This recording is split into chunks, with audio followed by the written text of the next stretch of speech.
same, dry from your side. So how much drier is it? So what you want to do is, can you get the later one, break it in half and just taste the grain.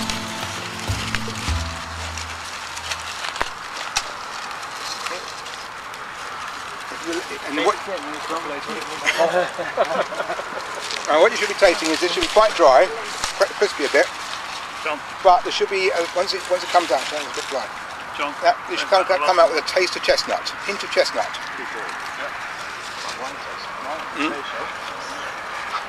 And that hint of chestnut would indicate that if you can still taste chestnut, you're over 35%. It's not fit for combine. Okay. You can test obviously the microwave and grain meter and all the rest of it. This is just a nice easy way of doing the same thing. Okay, we're in the early drill crops here, and you can see that these have got reached maturity, and in so doing are ready to harvest now. Later drill crops tend to take the appropriate. If you drill a month later, you're going to harvest a month later, so you lose out in that window. You can see with these two that we've got here, two different varieties. This is one called Harvey, and this is Chrissa. The colour of the Harvey, the red colouring you've got in here, would indicate that it's of little use or little benefit for the human consumption market. This one, much whiter, is actually of benefit to the consumption market. What we're really after, what the human consumption market's after, is how much germ we have in the grain. Because the germ they make flour of, Palenza flour, which is used in making chapatis, that sort of thing. And you can see the white germ here, and the degree of white germ we have gives us the ability to say, is there enough there to make the flour?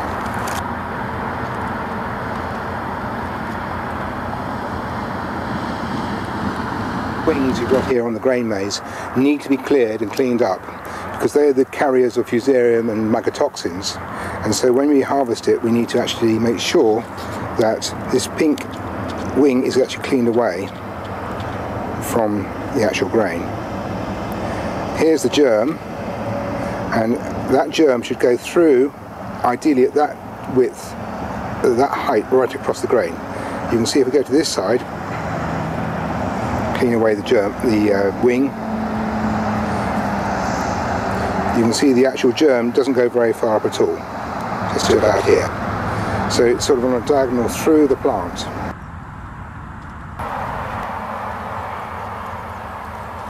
So you can see that the steel reinforcing rods,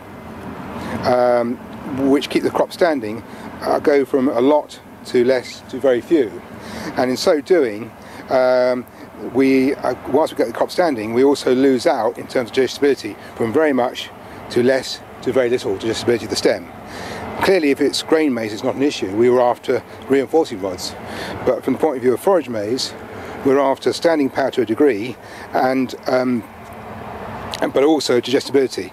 This one here has got so little standing power in it that it's more likely to collapse. It's fine if we're doing biogas, we're cutting it early, but for something like forage maize you want in between, which is this one here. Okay.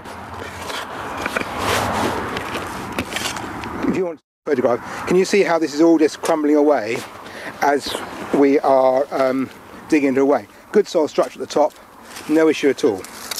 So that's fine, but of course we want to get the maize roots down to depth. And the question is, at depth, have we got the same degree of soil structure? So if we clear away that, good soil structure down to about 10 inches, what's it like here? And the first thing to see is that it's actually tighter to get in.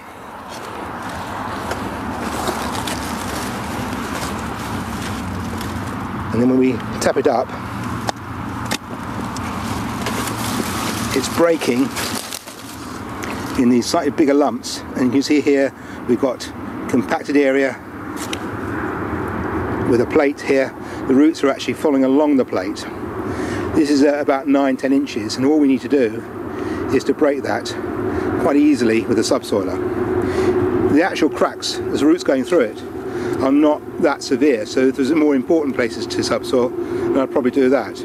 But you can probably pick out just, can you see the colour change there to a slightly greyer colour, indicating that we've got some lack of oxygen supply down here as well. So really it would be sensible to subsoil that for the maize plant next year, particularly if you know that for the maize plant we want to get the root system right down to depth. And in right down depth means that we need to be able to move all this soil to allow this roots to explore as quickly as possible. The best way of doing that is to subsoil even in the spring. Whilst it won't do a brilliant subsoiling job, it will be able to break up this bit and allow us to get this root to penetrate through.